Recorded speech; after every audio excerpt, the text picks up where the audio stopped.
अस्सलाम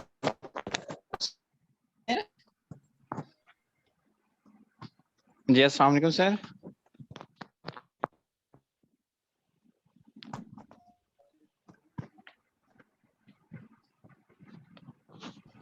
सर आपको आवाज आ रही है?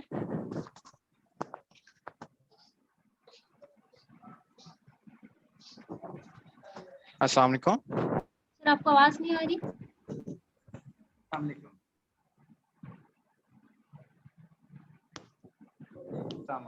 क्या मुझे सुन सकते हैं? जी जी बिल्कुल। मैं अगेन रिकॉर्डिंग स्टार्ट करती हूँ।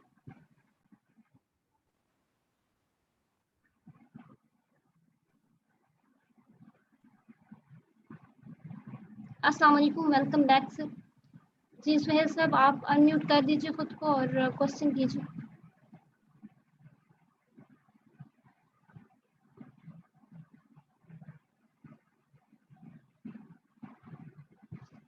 वालेकुम सलाम, थैंक यू वेरी मच। जी सर, क्वेश्चन मैं कर लेती हूँ आपसे कि उस्ताद और बच्चे के दरमियान एक स्पेस होती है जिसे कुछ टीचर्स रिस्पेक्ट के नाम पे क्रिएट करते हैं, और वो स्पेस बच्चे के लिए इस कदर मसला बन जाती है कि बच्चे क्वेश्चंस ही नहीं कर पाते। तो इस बारे में आप क्या कहेंगे? अच्छा, आपका क्वेश्चन बहुत अच्छा भी है और हमारा जेहद भी, मल्टी डायमेंशनल क्वेश्चन। और ये क्वेश्चन जो है वो अब पिछले कुछ सालों से बहुत अच्छे तरीके से रेज हो रहा है। हम जिस दौर से पढ़ के आए हैं, इससे पहले जो कन्वेंशनल का हमारा स्टाइल था, उसमें ये बात मौजूद थी कि स्टूडेंट और टीचर के दरमियान में एक डिस्टेंस होना चाहिए, एक स्पेस होनी चाहिए, वरना वो रिस्पेक्ट वाला मामला खत्म हो जाए। मैं इस बात को एग्री करता हूँ क्योंकि मैंने ये बात बहुत ज़्यादा सुनी है, इवन कि अपने उस्तादों से भी सुनी।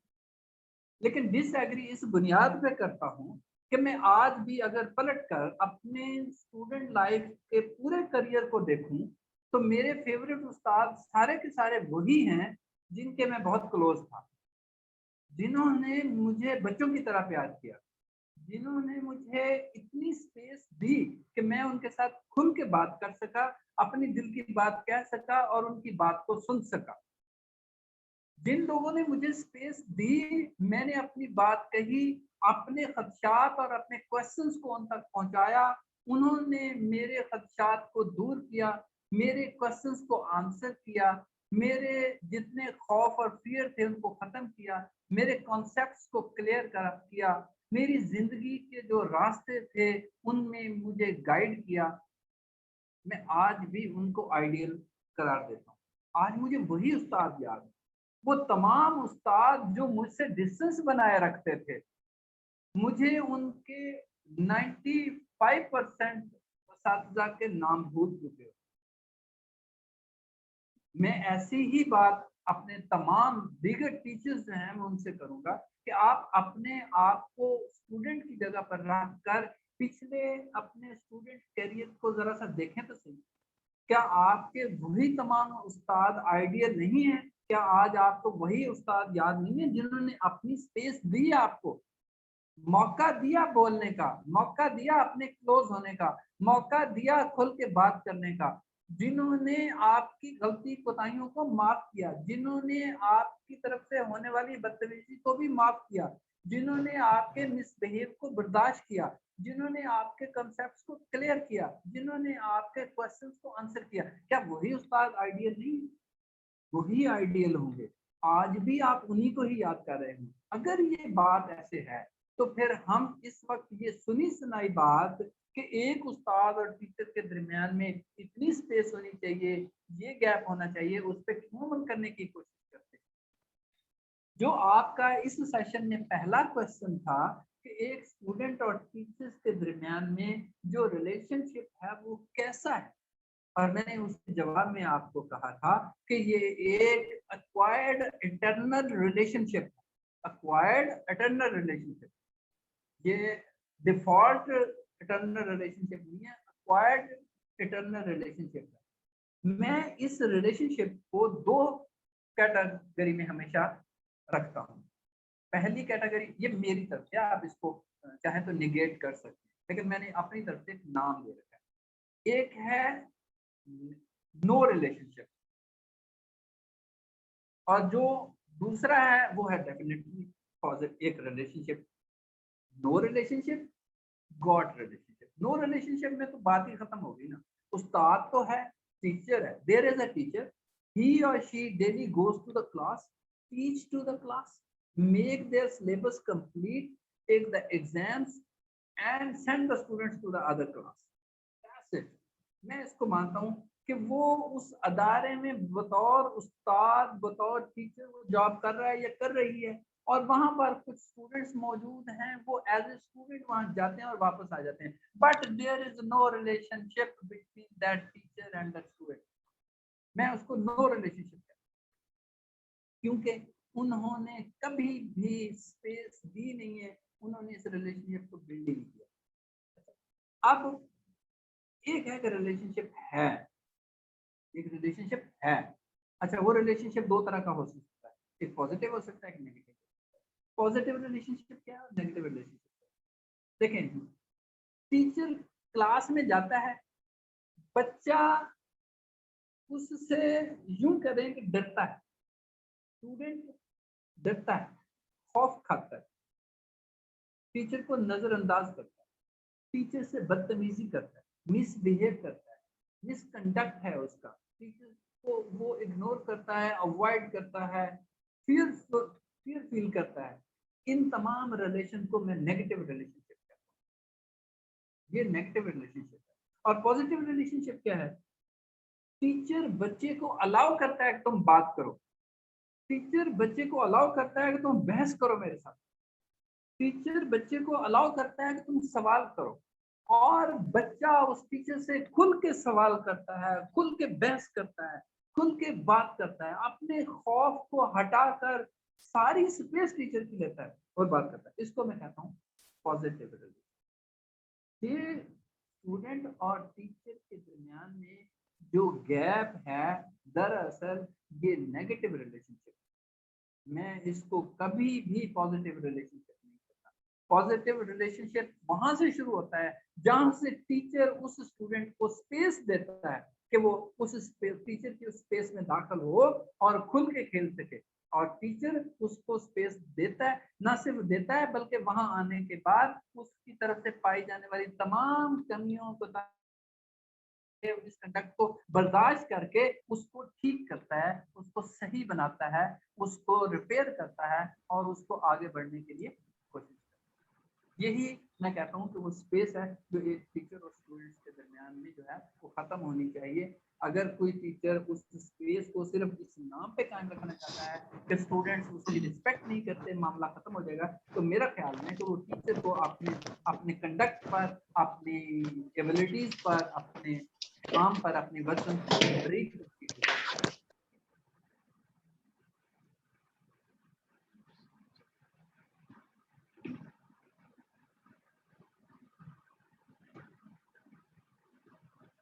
जी thank you very much sir. जी मैं आपको अनम्यूट करने लगी हूँ सर। सुहेल साहब, आप क्वेश्चन कर सकते हैं। जी अस्सलाम वालेकुम सर। वालेकुम अस्सलाम। सर खैरियत से आप?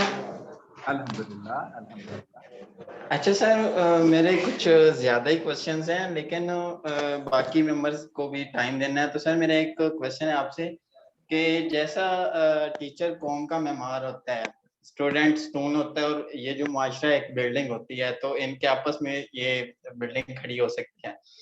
तो सर फिर इस स्टोन को तामीर करने के लिए इनकी कैरेक्टर बिल्डिंग और इनका जो फियर है, आपने गैप जनरेशन की बात की है, गैप जनरेशन इनका आपस में एजेस का भी फर्क होता है। तो सर इनको कैसे, इनके रिलेशनशिप, इस गैप को कैसे दूर किया जाए, जैसे अब लाइक अ फ्रेंड या लाइक अ फादर, या किस लिहाज से इनको ये गैप या इनका जो फियर है इनको कम किया जाए, तो ये एक स्टेज पे आके इस मुआशरे की तामीर कर सकें, जैसे ये स्कूल है और कौम का मेमार होता है teacher sir. Thank you very much. मैं इस क्वेश्चन को दो हिस्सों में तकसीम करता हूँ।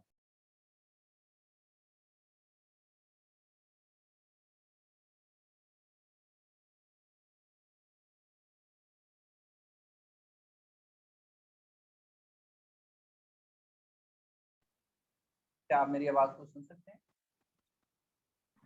जी बिल्कुल सर, जी कंटिन्यू कीजिए।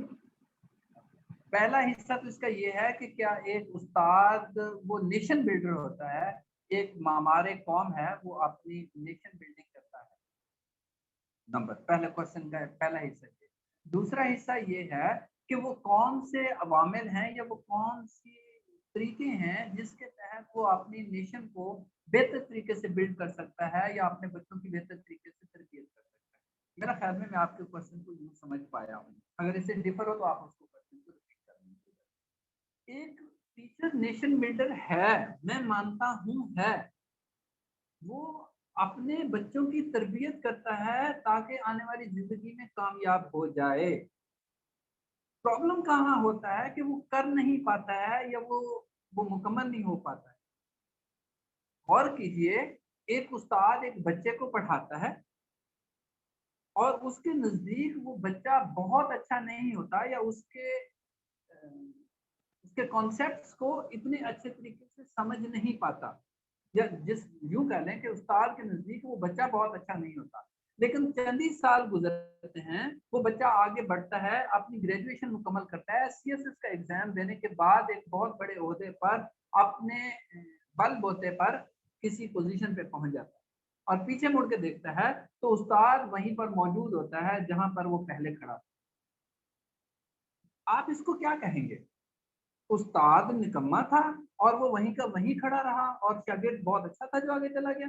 नहीं, उस्ताद उस वक्त सही कह रहा था कि ये बच्चा निकम्मा है और बच्चा फिर आगे चला गया।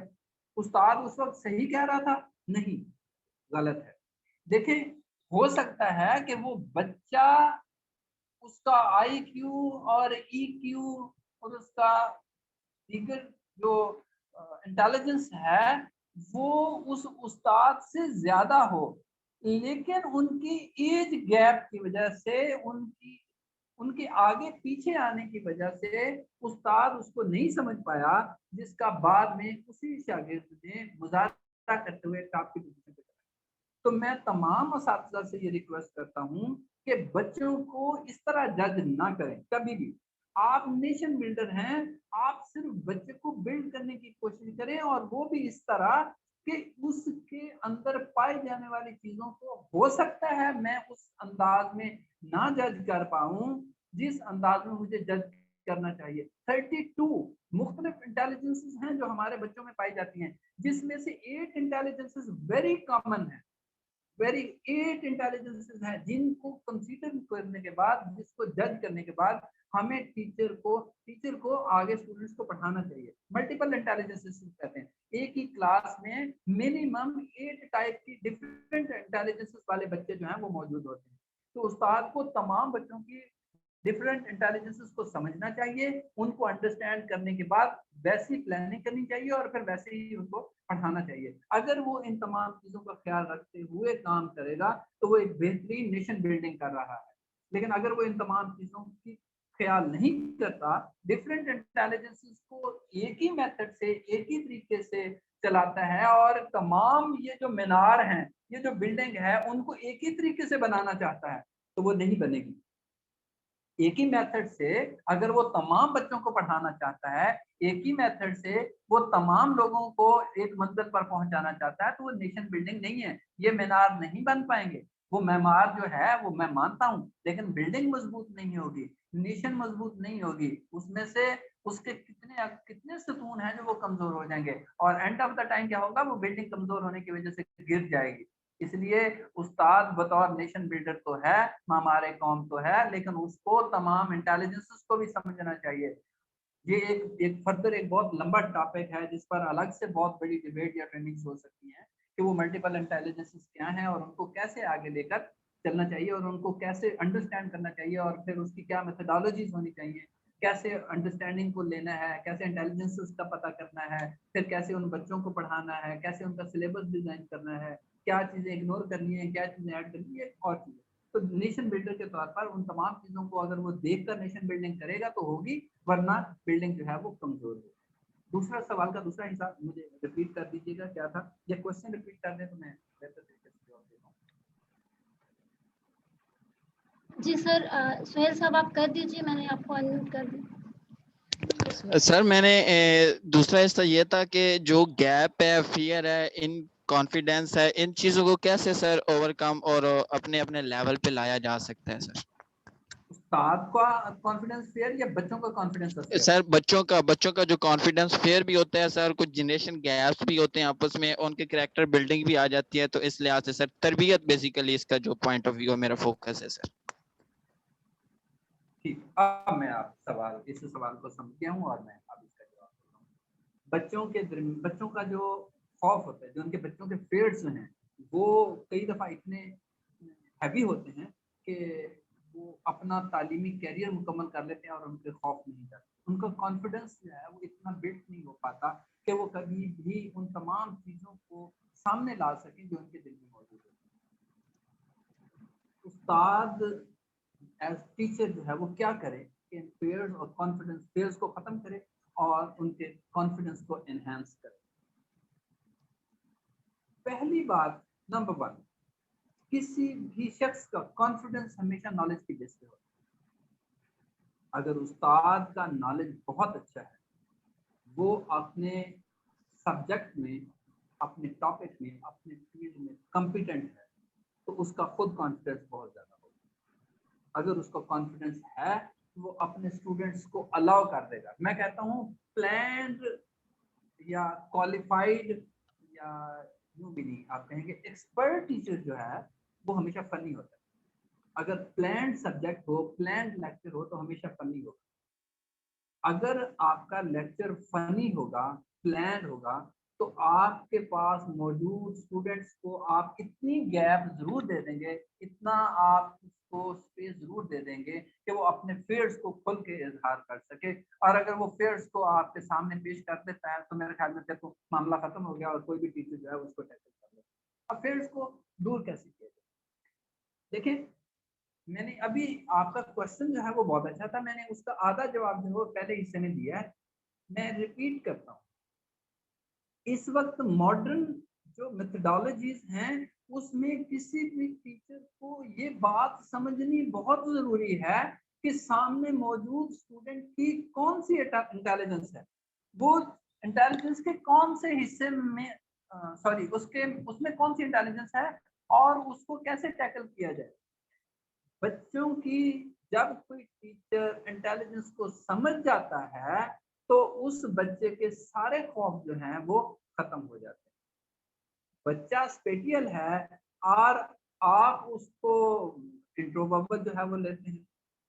अगर आपने इंटेलिजेंस उसकी सही तौर पर जान ली तो फिर आपके लिए ये बात बहुत आसान हो जाएगी कि बच्चे को किस लेवल पे जाके या किस अंदाज में उससे आपने डील करना है।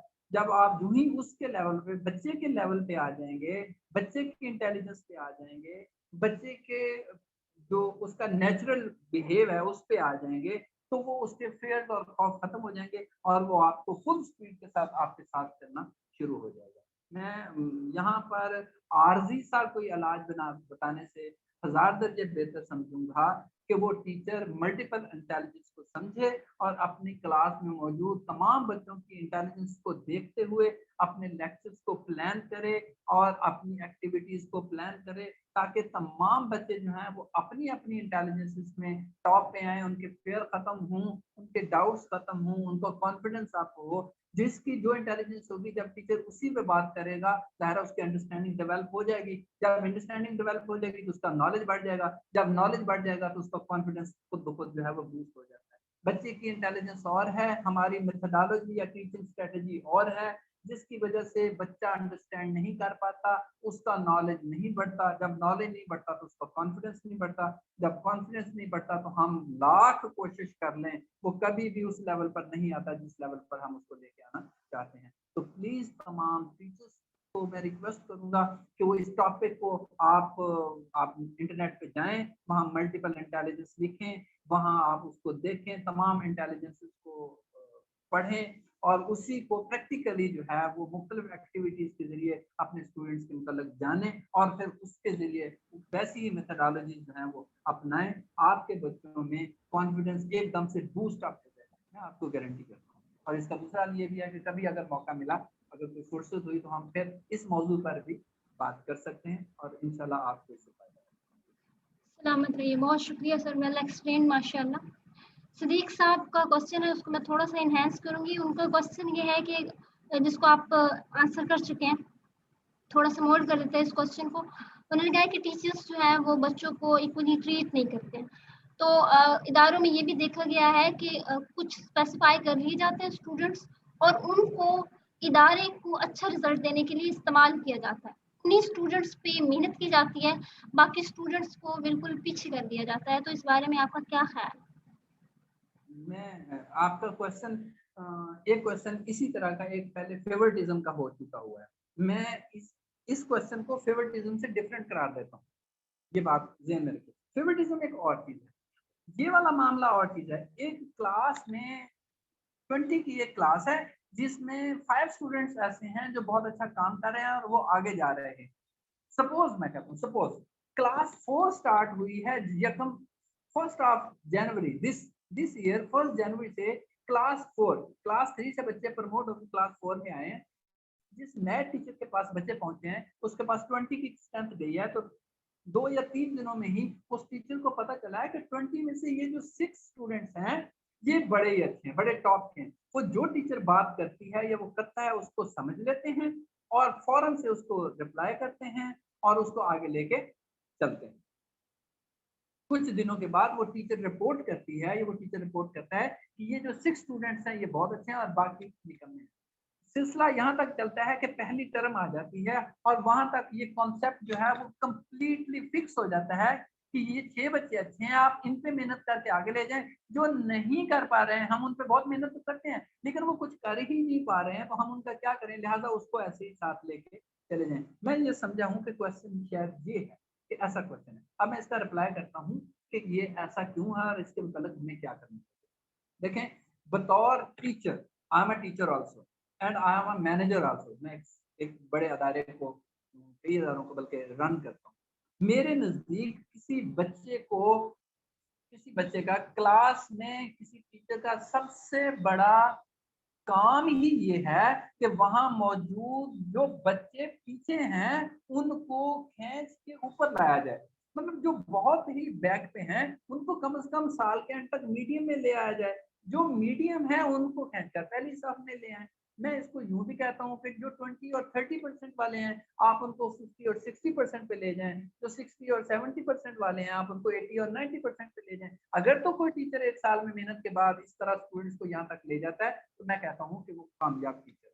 और अगर कोई ऐसा नहीं कर पाता, जो क्लास जनवरी में स्टार्ट हुई उसमें जो 6 बच्चे 90 प्लस वाले थे वो साल के एंड में भी 90 प्लस वाले हैं, और जो 80 वाले थे वो साल के एंड में भी 80 वाले हैं, और जो 30 वाले हैं वो साल के एंड में भी 30 वाले हैं, तो मैं ये समझता हूँ उस टीचर का कोई कमाल नहीं है। उसने कुछ भी नहीं किया बच्चों के लिए, उसने सिर्फ अपना काम किया, जिसके लिए वो आया है उसने अपना काम किया और चला गया। उसने किसी एक बच्चे पे भी मेहनत नहीं की। जो बच्चे आगे जा रहे हैं उनकी अपनी इंटेलिजेंस है जिसके लिए जा रहे हैं। अब इसका हल क्या है?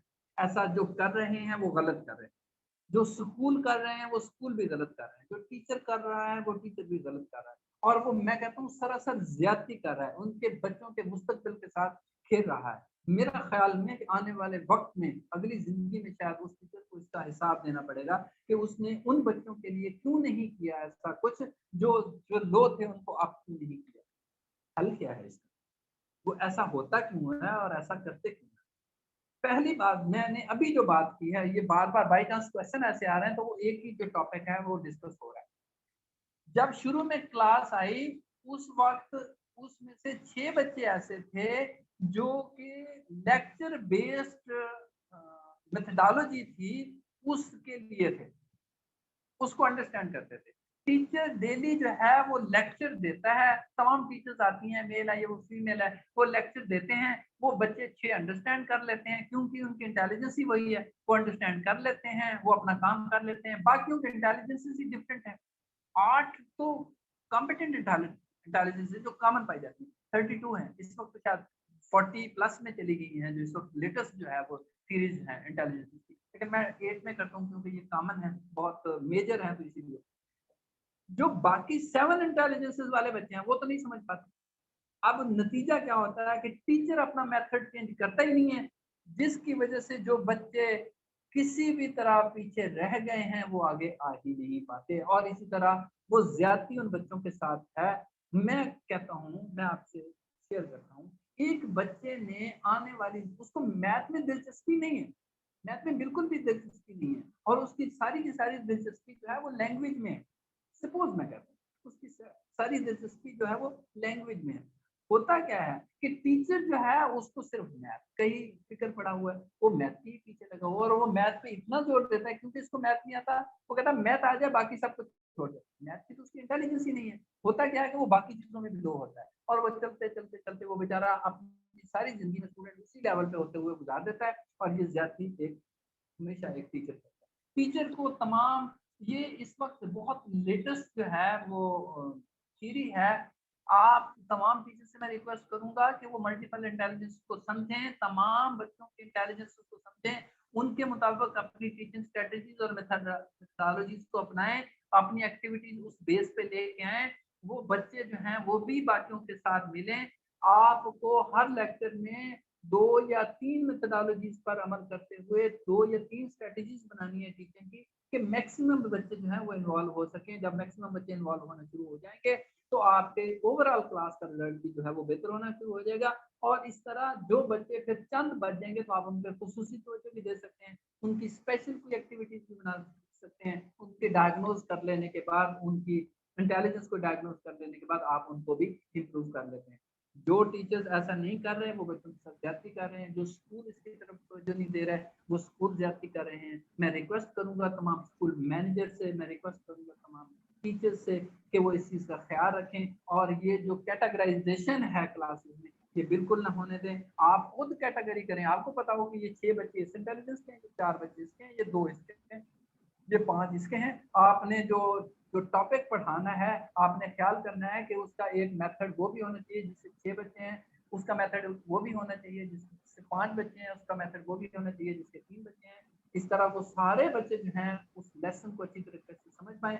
जब उनको वो समझ लेंगे तो फिर जाहिर है उनकी इम्प्रूवमेंट भी होगी, और आने वाले वक्त में वो सारे बच्चे जो है वो किसी एक लेवल पर, अच्छे लेवल पर जो है होप आपको मेरे सब जवाब से कोई तसल्ली हुई। जी sir, thank you very much sir. Sir जैसे कि आप बेहतर तरीके से जानते हैं कि एजुकेशनल सिस्टम जो है वो एक ट्रायंगल है between among parents, teachers and student. तो बताइएगा कि ये जो अभी हमने पहला क्वेश्चन डिस्कस किया, उसमें पेरेंट्स जब बच्चे को ये कहते हैं कि फलां इदारा इतना अच्छा रिजल्ट देता है बेस्ड ऑन 80 में से 20 स्टूडेंट्स जो कि इदारे के ऊपर लेके जाते हैं, बेटा तुम इसमें एडमिशन लो, जबकि बच्चा इस सारी साइकोलॉजी को समझ जाता है क्योंकि वो स्टूडेंट्स के साथ उठता बैठता है जिसके बड़े बहन भाई कजन्स वगैरह उस इदारे का हिस्सा होते हैं। वो अंदर सारी बातें अंदर की जान रहा होता है और वो अपने पेरेंट्स को कहने की कोशिश करता है, समझा तो नहीं सकता लेकिन फिर भी वो बताता है। लेकिन फिर भी पेरेंट्स उसका साथ नहीं देते और वो सिर्फ ये देखते हैं कि ये वो इदारा है जो हर साल जहाँ से टॉपर्स निकलते हैं, बोर्ड बोर्ड में पोजीशंस लेता है। तो पेरेंट्स को क्या कहेंगे आप? देखें, आपका क्वेश्चन क्योंकि पेरेंट्स से मुताल्लिक है और इसमें स्टूडेंट्स की पार्ट है, एक बात याद रखें, आप बहुत अच्छा पढ़ा रहे हैं और बच्चा आपसे राजी नहीं है इस वक्त, क्योंकि आपके फोरम पर टीचर या स्कूल हेड्स या ओनर्स इस वक्त होंगे, पेरेंट्स में से हो सकता है ना हो। मैं पेरेंट्स की बात भी करता हूँ लेकिन मैं पहले हेड्स की या स्कूल टीचर्स की बात करता हूँ। आप बच्चे को अच्छा पढ़ा नहीं रहे हैं, आप बच्चे के फेवरेट नहीं हैं, आप बच्चे का ख्याल नहीं रख रहे हैं, उसकी एजुकेशन का ख्याल नहीं रख रहे हैं, उसको जो चाहिए वो प्रोवाइड नहीं कर रहे हैं। तो वालिदैन अगर दिल से चाहें भी कि उन बच्चों को आपके स्कूल में ही पढ़ाना है, रिजल्ट नहीं मिलेगा और बच्चे कभी भी नहीं मानेंगे, ये मैं आपको बता दूं। अगर आप वालिदैन को राजी कर दिया 100%, वालिदैन जो कहते हैं आपने मान ली और बच्चों को नहीं मनाया, बच्चों की फेवरेट चीजें आपने क्रिएट नहीं की और बच्चों ने घर जाके ये कह दिया कि हमने स्कूल में नहीं पढ़ना, यहाँ हमें नहीं पढ़ाया जाता, मैं कहता हूँ आप वालिदैन के लिए कुछ भी कर लें, वो अपने बच्चों को ले जाएंगे। आप वालिदैन की सारी फीस छोड़ दें, आप उनको प्रोटोकॉल दें, आप उनको टीट्स दें, आप उनके साथ जो मर्जी कर लें, अगर बच्चों ने ये बात घर में जाके कह दी कि यहाँ हम ठीक नहीं है, हमारी पढ़ाई अच्छी नहीं है, हम यहाँ से सेटिस्फाइड नहीं है, तो वालिदैन हर सूरत में आपको ले जाएंगे। ये 100% मैं आपको गारंटी करता हूँ। लेकिन अगर बच्चे आपसे खुश हैं और वालिदैन उन बच्चों को जबरदस्ती आपसे ले जाएंगे, तो मैं आपको यकीन दिलाता हूँ कि वो बच्चे जिस स्कूल में जाएंगे ना, जहां भी जाएंगे, वो ढंडोरा आपका पीटेंगे। वो जाके कहेंगे कि हम फलां स्कूल से आए हैं, वही स्कूल अच्छा था, ये अच्छा नहीं है, वही स्कूल अच्छा है, वो अच्छा नहीं है। तो मैं तसल्ली के लिए स्कूल टीचर्स, मैनेजर, स्कूल मालकान की तसल्ली के लिए ये बात कहना चाहता हूँ कि अगर वो बच्चे जिनका आपने हर तरीके से कर रखा है, उनको पढ़ाया बहुत अच्छा, वालिदैन चाहे राजी नहीं हुए और बच्चों को ले गए किसी दूसरे स्कूल में, तो वो बच्चे वहां जाकर आपका नाम लेंगे, आपके वो एम्बेसडर होंगे, आपकी भलाई के लिए, आपकी बेहतरी के लिए वो बात करेंगे। तो यहाँ से वो वालिदैन अपने 2 बच्चों को स्कूल में ले जाएंगे, लेकिन मैं आपको गारंटी करता हूँ जब वही बच्चे जाकर उस स्कूल में बात करेंगे, तो वहां से 4 बच्चे छोड़ के आपके स्कूल में आ जाएंगे। इस मामले में बिल्कुल बेफिक्र हो जाए, वालिदैन का जो भी रवैया है आप उसको रहने दें, इससे कोई फर्क नहीं पड़ता। आप याद रखें कि आपका काम वालिदैन को राजी करना नहीं है, आपका काम बच्चों के मुस्तकबिल को ठीक करना है, आपका काम बच्चों को बनाना है, उनकी जिंदगियों को बनाना है। आप उनके लिए काम करें, रिवॉर्ड अल्लाह ताला देगा। और आप जहां बच्चे 2 निकल के चले जाएंगे, 4 आपके पास उनकी बातें सुन के 4 और आ जाएंगे। वो कहेंगे हम वहीं अच्छे थे, हमारे वालिदैन ले आए हैं। लेकिन यही बात जब दूसरे बच्चों के पास पहुंचेगी, तो उनमें से 100 वालिदैन ऐसे होंगे जो ये चाहेंगे कि आप वापस वहां चले जाए। तो अब उम्मीद है कि वो आपका वो शिकवा जो है वो खत्म हो जाए।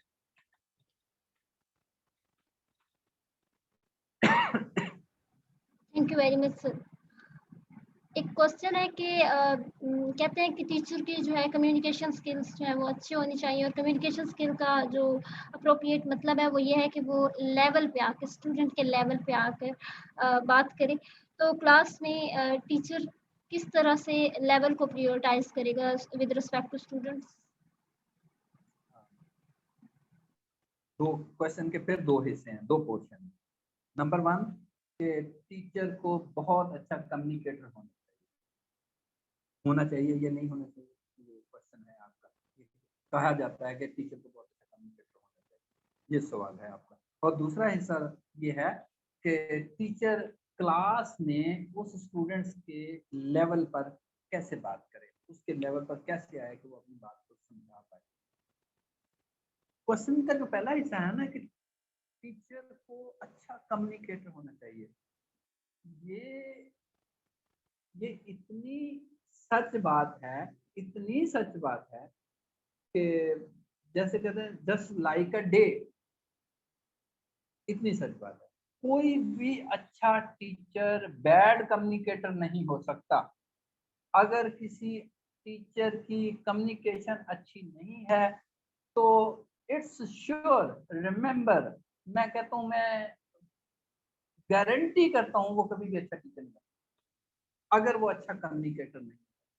अच्छे टीचर होने की बुनियादी खुसूसियात में से एक है कि वो बहुत अच्छा कम्युनिकेटर हो। अब कम्युनिकेटर का मतलब क्या है? आप जो बात कहते हैं वो बच्चा समझ सके, और जो समझ सके इसका लेवल वही है कि वो बच्चे के लेवल पर कैसे है। आपको बच्चे का लेवल कैसे अपनाना है, कैसे उस लेवल पर जाना है। लेकिन पहली बात तो ये है कि अगर हम इन अ स्ट्रेट लाइन ये बात कह दें कि टीचर, क्या अब आवाज बेहतर हुई? अगर आवाज बेहतर हो तो मुझे बताइए। अगर टीचर को हम इन अ स्ट्रेट लाइन ये बात कह दें कि आपने स्टूडेंट्स के लेवल पे जाके पढ़ाना है, और टीचर भी इस बात को सुनकर उस पे अमल करना शुरू कर दे, तो मेरा ख्याल है वहां पर इम्प्रूवमेंट की गुंजाइश खत्म हो जाती है। टीचर अगर स्टूडेंट्स के लेवल पर चला गया तो फिर तो स्टूडेंट उस ऊपर वाले लेवल पे नहीं आएगा, क्योंकि टीचर खुद नीचे वाले लेवल पे चला गया। तो टीचर के उस लेवल पर जाने का हरगिज मतलब नहीं है कि टीचर स्टूडेंट के लेवल पर आ जाए, बल्कि इसका मतलब ये है कि वो टीचर स्टूडेंट को अपने लेवल पर ले आए। ये असल बात है जिसको हमारे यहाँ नहीं कहा जाता या नहीं समझा जाता। हमारे ये कहा जाता है कि टीचर जो है वो स्टूडेंट के लेवल पे जाकर नहीं पढ़ाता, तो इसलिए ये टीचर अच्छा नहीं है। नहीं भाई, एक्चुअली बात ये है कि वो टीचर स्टूडेंट को अपने लेवल पर नहीं ला सकता, इसलिए वो अच्छा टीचर नहीं है, ये बात होना चाहिए। अब वो टीचर स्टूडेंट को अपने लेवल पर क्यों लेके आए, सॉरी कैसे लेके आए। अब ये एक मेथोडोलॉजी है, एक तरीका है, एक वे है, एक प्रोसेस है कि वो टीचर जो है वो अपने स्टूडेंट को कैसे उस लेवल पर लेके आए जो उसका अपना लेवल है। जाहिर है, एक आम सी बात है, स्टूडेंट को तो टीचर के लेवल पे आना चाहिए, टीचर का क्या काम है कि वो स्टूडेंट के लेवल पे चला जाए। हाँ, अब उसको लाया कैसे जाए, इसके लिए जो बुनियादी चीजें हैं वो ये हैं कि गौर करें कि स्टूडेंट जो है वो समझ क्यों नहीं रहा। उसके लिए 3 चीजें हैं। नंबर 1, क्या टीचर की जो वर्डिंग है, लैंग्वेज है, क्या वो मुश्किल है, मतलब वो लैंग्वेज ऐसी है कि स्टूडेंट समझ नहीं पाता। नंबर 2, टीचर जो आइडिया पेश करता है, मतलब साइंस पढ़ा रहा है और साइंस का जो कॉन्सेप्ट है वो स्टूडेंट्स को बताया जा रहा है, और स्टूडेंट जो है टीचर के वर्ड्स तो समझता है लेकिन उस कॉन्सेप्ट को नहीं समझता, उस कॉन्सेप्ट को नहीं समझता जो वो कॉन्सेप्ट टीचर जो है वो स्टूडेंट को बता रहा है। ये एक दूसरा लेवल है। और तीसरा इसका लेवल ये है कि उसकी वर्डिंग भी समझ आ रही है और स्टूडेंट को उस कॉन्सेप्ट का भी पता है, लेकिन इसके बावजूद स्टूडेंट को वो क्लियर नहीं हो रहा कि ये टीचर कहना क्या चाहता है। तो ये मेथोडोलॉजी है। 3 डिफरेंट लेवल हैं कि ये जब तीनों ठीक हो जाते हैं तो स्टूडेंट बजाते खुद टीचर के लेवल पर आ जाता है। अगर तो लैंग्वेज डिफिकल्ट